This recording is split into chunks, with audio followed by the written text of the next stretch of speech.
What up, y'all? It's Alex again, here for another Axe 3 tutorial, and today we're going to be tackling the compressor module. So let's get funky, right? Alright, so here we got Axe 3 software again, and we're going to just be starting branch, right fresh. So we're going to throw a compressor right in the front, get an amp, get a cab. We ain't going anything special today. We're just going to try to highlight what the compressor can do. So right off the bat, I'm going to explain what these knobs do, and then I'll try to make a demonstration about what they sound like as you change them and so on, just like I have with most of the other videos. So I'll start off with the analog compressor, and over here, as you can see, there's a bunch of different types of compressors. Some of these are pedal types and some of these are studio types, like down here. So I guess from the software handbook, they mention that studio compressors are usually good at the back of the line, and pedal type compressors like here and upward are good for the front of the line. So, but we're going to try them both in both places. So let's just dig it in, right? So first of all, threshold. And as you can see over here, I got some notes. I'm not sure how readable they are, but do our best to read through them. So threshold here, it basically changes the level at which the compression begins. So actually I'll show you right here. So as you move this up and down, you can see this little notch right here. I'll make it extra easy to tell. That is where the compression occurs. So this Studio FB Compressor 1, what that's doing is above any specific point, like say right here for now, it is going to be reducing the amount of output, like volume wise, of the signal. So let's just see what that sounds like. So as you decrease that, right, say it's down at -60, at -60 dB, which is right here apparently, anything below that is linear as far as the volume goes, but as soon as you get above that, it changes based on the ratio. And the ratio basically says for every 2 dB of volume that you would have gained before, you're only gaining 1. And as you increase the ratio, the more flat this line gets, which makes sense, right? So you're not going to hear anything right here. But as you decrease this, once you go to 1, it's just a flat line. If you go right here, usually about 2 is where it standardizes. So as you can see, this is about where my signal is resting as I just play kind of normally. So we want to kind of normalize our signal to that point with the threshold. So we increase our knee point to about 35, maybe increase the ratio to about 2.2-ish, and this is where we can have a decent sounding compression.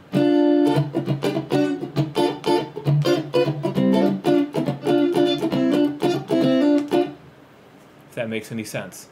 So that's what threshold does, that's what ratio does. Attack time. So the attack time is how long it takes before this compression actually begins to compress your signal from the attack. So I've got an attack right here.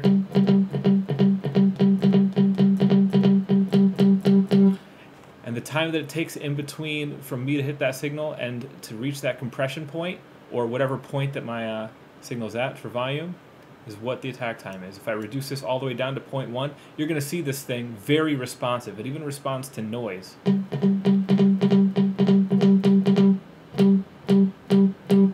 It's pretty quick. If I increase that all the way up to 100 milliseconds, you can see there's a little bit of a lag.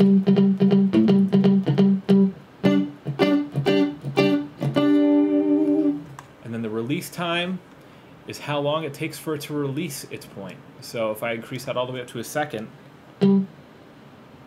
watch how slow that ball drops.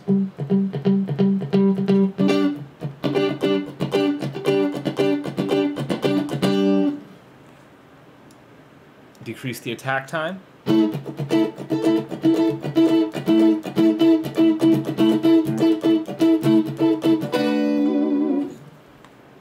And that's what those two do.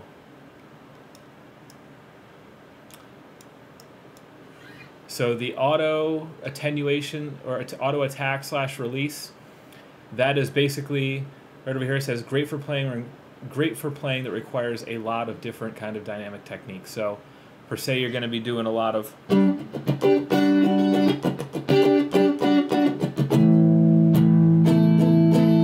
maybe some holding chords and whatnot. If I throw that on there,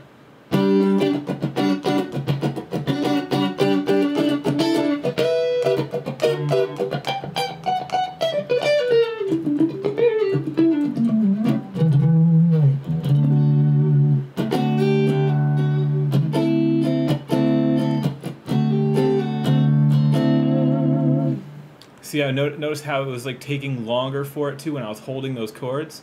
That means it was holding the compression up, so all of the sounds that might have dispersed by the time I would have released that normally without the compression, it helped to keep the sustain. So that's what that does. So we've mentioned all of these. Now we go to detector type. So the peak, as I've got mentioned right over here, actually I don't. Oh well. So for the peak, it's basically for really kind of aggressive kind of play styles.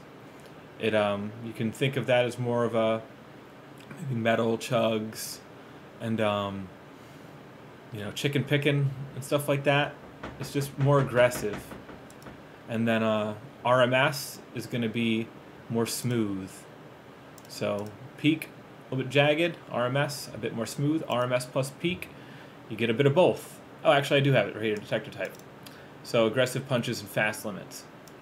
And that's what that is. So then the knee type, I've already kind of shown you what that is.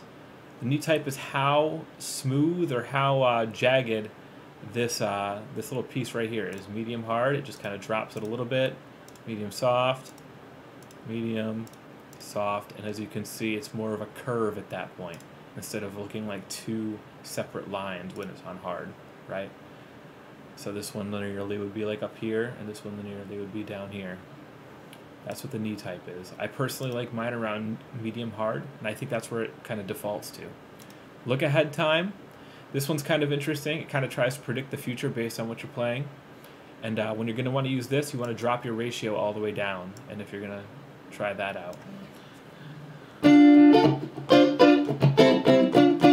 That's for like when you're really trying to make super quick attacks, sub-millisecond. And it's going to be a little bit more difficult for a traditional compressor to catch those attacks. That's what that one does. And then the auto makeup. This one is for basically, let me see, auto makeup. It increases the output level, and it's to maintain perceived loudness at the compressor's threshold and ratio settings. That's directly from the guide. So that's what that does. So let's go ahead and go through some of these so that you can hear them. Analog compressor. I'm going to slap my ratio up to 2-ish. My threshold here, keep my attack timer at 1.7, drop this down to 40-ish. And then I'm going to drop this back down, leave RMS and peak on.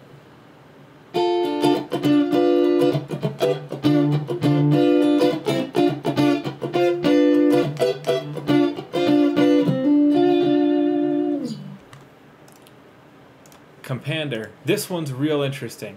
So this one you can turn into a semi-fuzz pedal if you put the right settings on. So basically, as you drop this time down, the further down it gets, the more distorted it gets. And then if you drop the transients down all the way to 0, it's more fuzzy. So just take a listen. Increase the time, and the distortion goes away.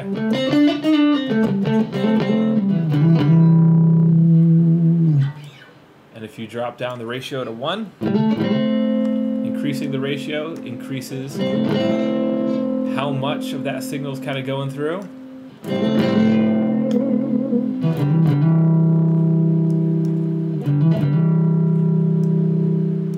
So if I drop this down to 1, leave the transients at -10, so it's more smooth, like a fuzz.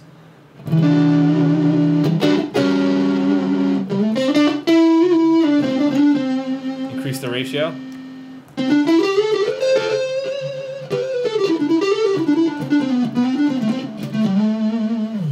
It's pretty cool. Alright, so let's give this thing a little bit more of a look on the dynamic comp.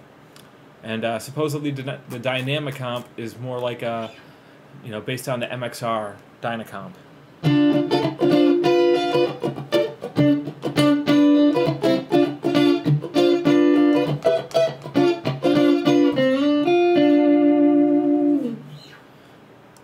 Take a look at the dynamics processor. Notice how the knob changes to dynamics, and that is very similar. So basically, you drop it below 0, and it's a compression.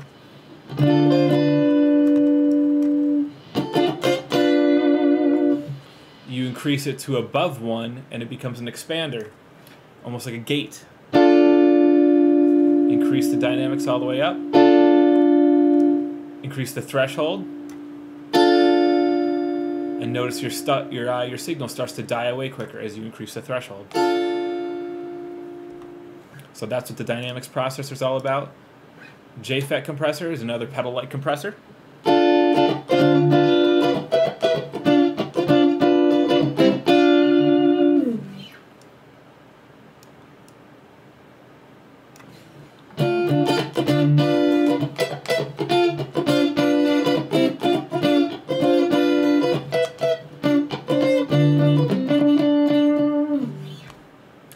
So let's go ahead and check out the optical compressor. This one's actually among my favorites. I really like the LED.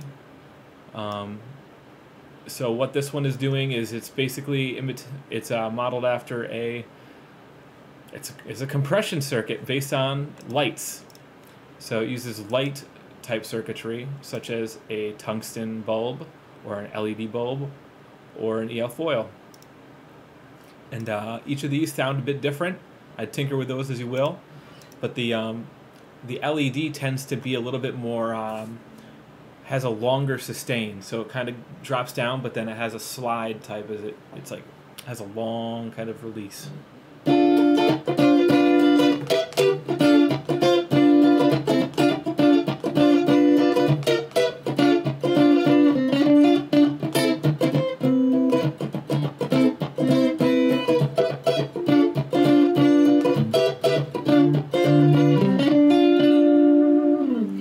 This one's pretty nice, so let's try out the EL foil for you.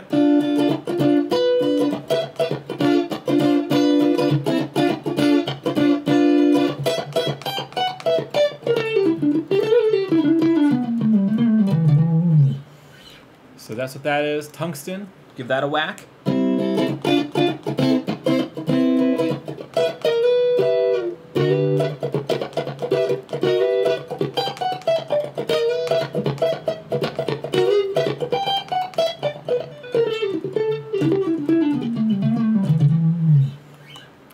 That's what that does. So let's keep on moving on. Pedal compressor number 1. And after we get down to like the studio ones, I'll dive into the sidechain. But the sidechain is mostly another set of filtering. And here, I'll show you the block diagram of what's going on in here, so you can see what exactly it is that I'm talking about when I get there. So let's go to pedal compressor, see what it sounds like.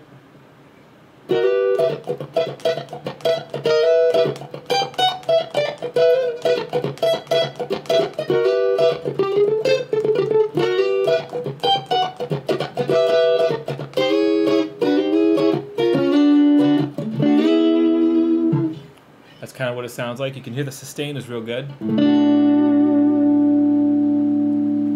Takes a very long time. Alright, let's go to pedal compressor number 2.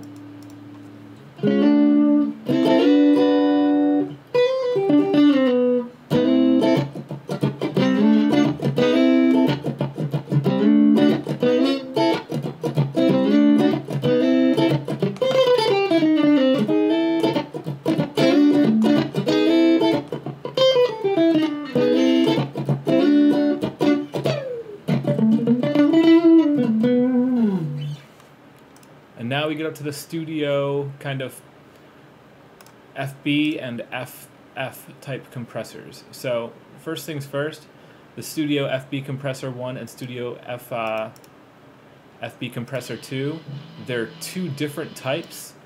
One's a downward and one's an upward. The difference is, like I said before, the FB is going to change where the knee point is based on the threshold, and so it's intended to reduce the levels of signals that are loud, right? And then FB is to bring signals up that are loud. So as you decrease the threshold, signals that are lower can remain low, whereas if you bring them up, they're automatically louder.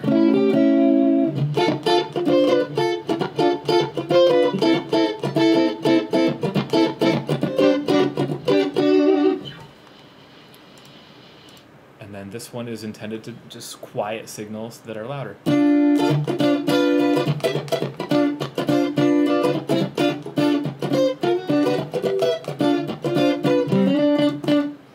So that one I feel like is more intended kind of for funkiness because it's limiting the popping and the percussiveness at the front, if that makes any sense. So that's what these do, and then the FF2 and these two are they're kind of the same, except they're different. Just a different variation. So then you finally got the tube compressor. And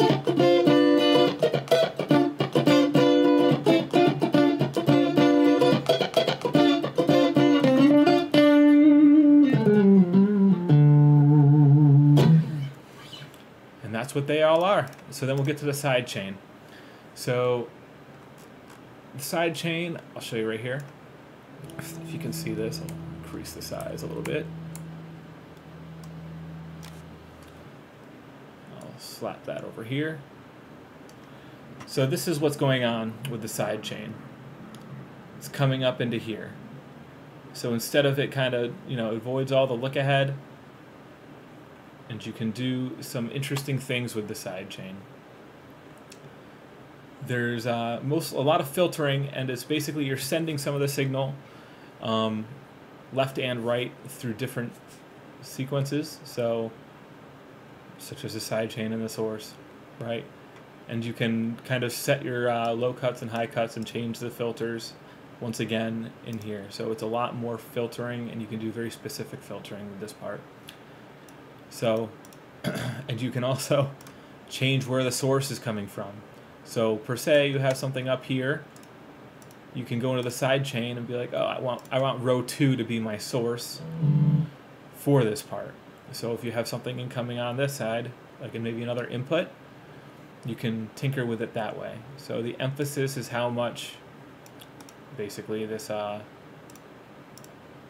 is kind of working on, and what part is actually just aiding in your filter design for the most part. So that is it. Let me see, is there anything in here that might be a little bit confusing? So yeah, sidechain source, you can do blocks left and right, which would be basically if you have a stereo in, block is left and right, block right. Input 1 through 4 could be your where the source is. So if you have inputs all over the place, say input 2 is over here, you can have input 2 per se just going straight into here, and you could have it coming from input 2 without even having it to really connect if you wanted. And that's what that does. So then row 1 through 6 is 1, 2, 3, 4, 5, 6 respectively. So that's what that does. Filter type, these are all different types of filters. I'll probably end up going through more of these in depth in the filter module. So when I actually go and start looking at this one, this is all about filters. And as you can see, all of the same ones are here, and the order is here. And I'll go more into depth in that when it comes down to the filter. So then the frequency is the parametric portion. This is the parametric part. Parametric equation is separate, basically separate equations for different parts of the line. The Q defines how sharp or jagged the filter is, and the gain is how much gain you're going to see. So if I decrease this, if I increase this, is jagged filter. So you can see the slope increases quite a bit, and the gain determines kind of the shape, right? And the frequency, you can shift that part. That's the part of the filter. That's the part of the parametric part, right? And then the mix is pretty cool in this because you can have dry signal running through your compressor as well as wet signal. So you can mix them up, do a New York style compression, and that's really about it. If there's anything in here that I didn't cover, such as per se saving one of these, like I said I would 1,000 times and never did, so that's how you do it right there. You can just kind of save it. I saved this one as tester, and if you want to delete it, you just delete it, and then you can have that preset. I think that's all. Until the next time, guys, appreciate you stopping in. If you liked it, give me a like. If you want to subscribe and see more of these in the future, which I will have more. I plan on covering every single one of these and going deep into all of them. And then after I've done all of them individually, I intend to start mixing and matching, and that's where it starts getting interesting. But I got to build up the library of the basics first for you guys. But I appreciate it again, once you guys stopping in, taking a listen. Ciao, ciao for now.